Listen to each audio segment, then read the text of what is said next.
Hi friends, welcome to my channel. நம்ம இப்போ வந்து சூப்பரான ஹெல்த்தியான பொட்டேட்டோ சீஸ் பால் எப்படி செய்கிறதுன்னு பார்க்கலாம். அதுக்கு நான் ஒரு 5 உருளைக்கிழங்கு வச்சு நல்லா வேக வச்சு மசிச்சு எடுத்துருக்கேன். அது கூடயே காஷ்மீர் சில்லி மிளகாத்தூள் சேர்த்துருக்கேன். நல்லா நம்ம கட்டி இல்லாமல் இந்த உருளைக்கிழங்கு நல்லா பிசைஞ்சு எடுத்துக்கலாம். அது கூட நான் ப்ரெட் கம்ஸ் தேவையான அளவு எடுத்துருக்கேன். தேவையான அளவு ப்ரெட் கம்ஸை சேர்த்துக்கலாம். அதையும் நல்லா மிக்ஸ் பண்ணி நல்லா கொஞ்சம் கட்டியான பதத்துக்கு எடுத்துக்கலாம். அப்புறம் நான் இந்தளவுக்கு நல்லா பிசைஞ்சு வச்சுருக்கேன், கட்டி இல்லாத. எனக்கு இன்னும் கொஞ்சம் ப்ரெட் கம்ஸ் தேவைப்பட்டுச்சு, அதனால் இன்னும் கொஞ்சம் சேர்த்துருக்கேன். அப்புறம் இது கூடயே நல்லா பிசைஞ்சு வச்சுருக்கேன். கருவேப்பிலையை சேர்த்துருக்கேன், அதையும் நல்லா மிக்ஸ் பண்ணி எடுத்துருக்கலாம். 1 ஸ்பூன் அளவு மைதா மாவு சேர்த்து தண்ணியில் கரைச்சி கட்டி இல்லாமல் கரைச்சி வச்சுருக்கேன். ப்ரெட் கம்ஸ் வச்சுருக்கேன். மில்கி மிஸ்ட் வந்து சீஸ் எடுத்து வச்சுருக்கேன். சின்னது எந்த சைஸ் வேணுமோ அந்த சைஸ் நான் கட் பண்ணி எடுத்துருக்கேன்.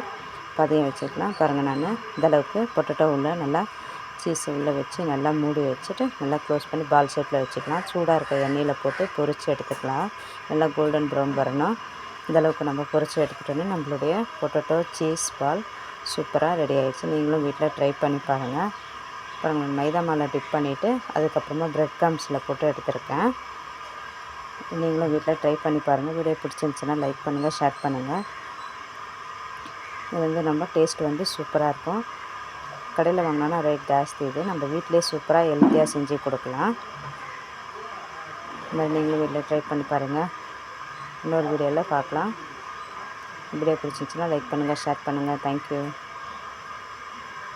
நம்மளுடைய சூப்பரான பொட்டேட்டோ சீஸ் பால் சூப்பராக ரெடி ஆகிடுச்சு. சுட சுட சாப்பிடும்போது டேஸ்ட் வந்து சூப்பராக இருக்கும்.